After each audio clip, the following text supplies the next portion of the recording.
आज बनवूया साधी सिंपल शेवांची भाजी। इथे मी 1 पाव शेव घेतलेले आहेत आणि 2 मोठे कांदे कापून घेतलेले आहेत। आता फोडणी देऊया। पॅन मध्ये तेल तापलेलं आहे, त्यात जिरे मोहरीची फोडणी ऍड करूया। यात पूर्ण चिरलेला कांदा ऍड करूया। कांदा छान ट्रान्सफर होईपर्यंत होऊ देऊया तेलामध्ये।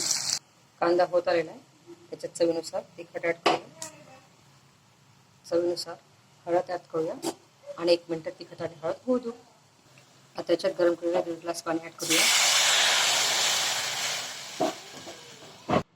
यात चवीनुसार मीठ ऍड करूया। आता हे पाणी 5 मिनिटं छान उकळू देऊ। 5 मिनिटं झालेले, आता गॅसची फ्लेम बंद करू आणि थोडं पाणी थंड होऊ देऊया। भाजीचं पाणी थंड झालेलं आहे, त्याच्यामध्ये हवी शेव ऍड करूया, एकदा हलवून घेऊ। आता थोडीशी कोथिंबीर ऍड करूया। इथं आपली चटपटीत आणि पटकन होणारी शेवभाजी